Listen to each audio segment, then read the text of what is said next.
বন্ধুরা আর পারছি না। এই দেখো আমার বর দেখো সকালবেলায় রবিবার স্নান করে নতুন পোশাক পরে জামা কাপড়, নতুন পোশাক মিথ্যা বলার জায়গা পায় না।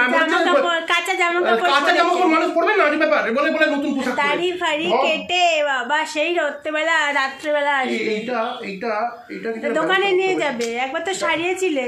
এটা সারিয়েছিলাম পাগল, এটা ছিঁড়ে ভেঙে গেল না। এই যে সারিয়ে নিয়ে আসলাম না, এখানে একটা দোকান আছে জিএলটি রোডে, ওই ছোট্ট মতন ঘুপচি দোকান, ওই দোকানে তুমি আর আমি গিয়ে শাড়ি নিয়ে আসলাম। এটা ডানলাপ থেকে কিনলাম রে, অ্যাবনরমাল। ও আচ্ছা, এইটা ওইটা না, এটা ভালো ডানলাপ থেকে কিনলাম। তুমি বেল্ট পরোনি? তোমার বেল্টটা তো তোমার জানো দরকার। Good morning friends and welcome back to my channel. আমি পারবো না। কি পারো গো তুমি? কিছু পারি না আমি। আমারও তাই মনে হয়। I am zero. জিরো না, তুমি minus. You are my hero. আমি বললাম তুমি জিরো নয়, তুমি মাইনাস। জিরো ভ্যালু অনেক আছে। তুমি হচ্ছে ডিজিটাল পেছনে বসা জিরো না, তুমি হচ্ছে ডিজিটাল আগে বসা জিরো, যার কোনো ভ্যালু নেই। কিরকম অপমান দেখেছো? মানুষ অপমান কতটা পরিমাণে করতে পারে। ওর মানে ওর বউ বেকার বলে। এটা আমার বেস্ট হবি, আমার বউকে অপমান করা। কারণ আমার বউ আমার সারাদিন ধরে টানা দেয়, তাই জন্য আমি সুযোগ পেলে এরকম ভাবে বউকে অপমান করতে আমার খুব ভালো লাগে যখন সুযোগ পাই। কারণ ক্যামেরা অন হলে আমার বউ কিছু বলতে পারে না, তখন বোবা হয়ে থাকে, তখন শুধু বরের দোষ দেখায়। আর যখন ক্যামেরা অফ হয় তখন আমার বউ আসলে রুদ্রমূর্তি ধরে। আমি ডোমেস্টিক ভায়োলেন্সের শিকার। আর কিছু আর কিছু বাকি থাকলে বলে দাও, সবাই জেনে যাক। সারাত্রি ঘুমোতে যায় না, ঘুমিয়ে পড়লে খালি এসে টেবিলে তুমি ঘুমিয়ে পড়ে আমি চমকে উঠে পড়ি। কেন বলবো না বলো? পুরো সন্ধ্যা থেকে গেম খেলবে 12টা থেকে আমি বলবো দীপ বন্ধ করো। দেখো বিয়েতে তোমার তো কোনো আংটি দিতে পারি না, এটা তোমার গাটার হলো আংটি দিচ্ছি না। দেখো তোমার পুরো আঙুলে সেট হয়ে গেল। দেখো দেখো দেখো দেখো দেখো লোককে দেখাতে পারবে না। নাও গাটার হলো আংটি, ফ্লেক্সিবল আংটি নাও, পরে দিলাম। বাড়িতে এসে আমি দেখি যে এটা আংটিটা থাকে হাতে। দ্বিতীয়বার এঙ্গেজমেন্ট করে দিল আমার বর। I am so happy. দেখো আগের দিন আমার বরকে বলছিলাম দীপ আমার বা তোমার যদি অনেক পয়সা হয় তাহলে আমরা আরেকবার বিয়ে করব, কারণ আমাদের বিয়ের ভিডিওটা ভালো মতন হয়নি, ভালো মতন মানে কি বলবো, অনেক কিছু হয়েছে যেগুলো আরও ভালো করে চেয়েছিলাম, তো সেই সব জিনিসগুলো হয়নি। আর তো সেগুলো আবার করতে চাই, তো করবো। হ্যাঁ, তোমাদেরও নিমন্ত্রণ করবো। যারা নিমন্ত্রণ পাওনি তাদের আবার নিমন্ত্রণ করবো। ভাট বকছি না, আর একদিন ভাট বকা ছাড়া কোনো উপায় নেই। না আছে বাজারঘাট, না আছে রান্নাবান্না, না আছে কোনো কিছু। আর সকালবেলা আজকে দেখো বেনি করে নিয়েছি। কিভাবে কাটবে আমার সারাটা দিন? আমার বর রবিবারেও বেরিয়ে গেল, এতটাই দরকারি কাজে বেরোচ্ছে যে মানাও করতে পারলাম না। তো যাই হোক বন্ধুরা, চলো দিনটা কিভাবে কাটাই, একা একা সারাদিন সানডে কিভাবে কাটাই তোমাদের সাথে শেয়ার করবো। চলো দেখতে থাকো। দীপ বেরিয়ে গেল, বসে থেকে লাভ নেই। আমার বড় একটা কাজ দিয়ে গেছে, সেটা করি। সেটা হচ্ছে এই জিন্সটা মোটামুটি ও 1 মাসের ওপরে পড়ছে, কিন্তু কোনো ধোয়াধুয়ির সিন নেই, কাচাকুচির সিন নেই। এটাকে বলেছে ধুয়ে দিতে। তো আমি এখন বাজে 11:30 মতো বাজে, মোটামুটি 12:30 অবধি ভিজিয়ে রাখি, বেশি করে একটু সার্ফ দিয়ে, তারপরে কেচে ছাদে মেলে দেবো। আশা করি রাতের মধ্যে শুকিয়ে যাবে। বলছে কালকেই পরবো এটা।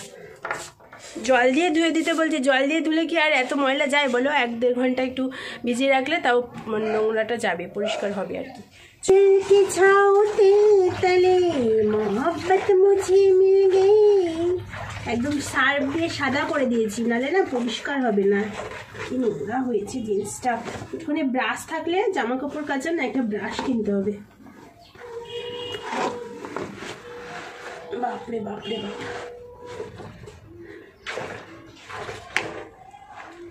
দেখো আমার বরের অবস্থা দেখো, মানে দরজাটা তো মানুষ একটু ভেজিয়ে দিয়ে যায়।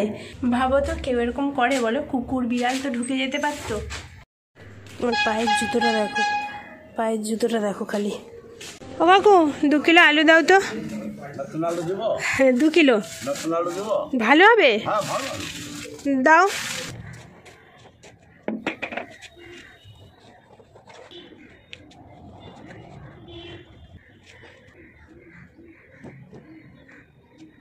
ওরে বাবা রে, কি ঠান্ডা লাগছে। এই দেখো খাবার নিয়ে চলে এসেছি। আমার বরটা এত বাজে, কাজ হয়নি, মানে যেই দরকারি কাজে যাচ্ছিল কাজটা হয়নি। তাড়াতাড়ি চলে আসো, তা না ওই বন্ধুর সাথে এখন আড্ডা মারছে দুপুরবেলা। আমার প্রচণ্ড খিদে পেয়েছে। ও তো ছেলে মানুষ, সকাল দিয়ে 2বার চা, 2টো বিস্কুট, 3টে বিস্কুট খাওয়া হয়ে গেছে, আর আমি সকাল থেকে কিচ্ছু খাইনি, শুধু 2 ঢোক জল খেয়েছি। তো ওই জন্য আমি আর আজকে ওর জন্য অপেক্ষা করলাম না। ও ভেবেছিলাম ও আসছে যখন, রাতে আসার কথা ছিল, তো এখনই যখন চলে আসছে তাহলে ওর জন্য ওয়েট করি, এতক্ষণ ভাবছিলাম। আর ওয়েট করতে পারছি না, খেয়ে নিচ্ছি, ভীষণ খিদে পেয়েছে। এইমাত্র এলো, আমার খাওয়া হয়ে গেল, আর এখন ওকে খেতে দিই। ও যদিও বা আমি ফেনা ভাত খেয়েছি, ও ফেনা ভাত খাবে না, ওর জন্য নর্মাল সিম্পল যেমন আমরা ভাত খাই, সাদা ভাত ঝরঝরে, সেটা করেছি। পরে এই নাও। গুড ইভিনিং বন্ধুরা, গুড ইভিনিং। আমাদের খুব খিদে পেয়েছিল, তো কি খাবো এই দেখো, অনেক দিন পরে করলাম মুড়ি মাখা। মুড়ি মাখাতে তো কিছুই দিতে পারবো না, তো চানাচুর, টমেটো, আলু, না লেবু ছিল না, তো মিষ্টি, লেবু, এদিকে বলছে লেবু দিয়েছে, এদিকে বলছে মিষ্টি লাগছে, চানাচুরটা মনে হয় মিষ্টি। তো মুড়ি মাখা এখন খাচ্ছি। গুড ইভিনিং সবাইকে। ঠিক বন্ধুগণ, এই দেখো আবার চলে এসেছি এই আলুর তরকারি করতে, কালকের মতন। আজকেও দুপুরবেলা আলু সেদ্ধ করে রেখেছিলাম, এবারে টমেটো দিয়ে, কাঁচা লঙ্কা, কালো জিরে দিয়ে নাড়িয়ে চাড়িয়ে জল দিয়ে দেবো। কালকে তরকারিটা খেতে বেশ ভালোই লেগেছে, খারাপ লাগে, সেই জন্য ভাবলাম তাহলে সেই প্রসেসেই করি।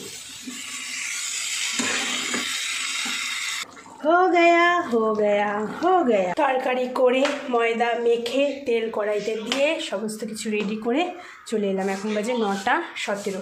আর এদিকে আমার বর নাকি আমাকে আজকে ময়দা মেখে দেবে, মানে সে তো ঘরে বসে বসে খাট মানে ভেঙে ফেলবে খেলা দেখতে দেখতে।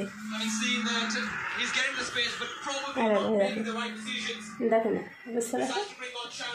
কে গো, চলো না, দেখো খেলা শেষ হয়ে গেছে, জিতে গেছে, হয়ে গেল। 10:34 বাজে, আরও আধ ঘন্টা লাগবে প্রেজেন্টেশন। আর দেখো মুখের মধ্যে একটা নখ নিয়ে কি, এই ফেলো নখটা, ফেলতে বলেছি কিন্তু ফেলেনি, কিন্তু জানো মুখের ভেতরে রেখে দিয়েছে। বাজি লাগাবো, তুমি জিভের তলায়, ওই যে জিভের তলায় রেখে দিয়েছি। আমার হাত দিতে দাও, মুখের ভেতর কেটে দেবে। কাটবো না, হাত দিতে দাও, এইখানটায় রেখেছি। কে বলেছে তো, দেখতে দাও। ওই দেখো কিরকম নোংরা, তোমরা নিজেরাই দেখো আমার বর কতটা নোংরা। এবার কোথায় রেখেছো জানো, এইটার ভেতরে, নালে এই যে এইখানটায় ওপরটা করো, তাই এইখানটায় কোথায় একটা তো রেখেছই। এই দেখো, এই যে ঘটিবাড়ির কলঙ্ক, মানে ইস্ট বেঙ্গল জিতেছে বলে খাট চাপড়ে সে মানে হাত ব্যথা করে দিল। মানে একে কোন দিন এর বাড়ির লোক তাড়িয়ে দেবে, দেখবে, বলবে এক তো বাঙাল বাড়ির মেয়েকে বিয়ে করেছিস, জ্বালার শেষ নেই। এই দেখো বন্ধুরা, টানতে নিয়ে চলে এসেছি। এত রাতে এতগুলো লুচি বেলবো, একা ভাজবো, আর বললাম না চলো তুমি কালকের মতন চলো, আমি বেলে দেবো, তুমি ভেজে দেবে, তাড়াতাড়ি হয়ে যাবে। 11টা বাজে, লুচি ভেজে দিয়েছে বর, খাওয়াও শুরু করে দিয়েছে ও। আমরা তাহলে খাই এখন। 11টা ছেড়িয়ে, আজকে 11:30 মতন প্রায় বেজে গেল, কটা বাজে এক্স্যাক্টলি বলতে পারছি না। তো চলো আমরা এখন খাই। 11:16 বলছে যে। খেতে ভিডিওটা শেষ করছি। যদি ভালো লেগে থাকে তাহলে লাইক, কমেন্ট, শেয়ার, সাবস্ক্রাইব করো। সবাই ভালো থেকো, সুস্থ থেকো, আনন্দ থেকো, সবসময় পজিটিভ থেকো, আর অবশ্যই প্লিজ ভিডিওগুলো লাইক করে দেখো, ঠিক আছে।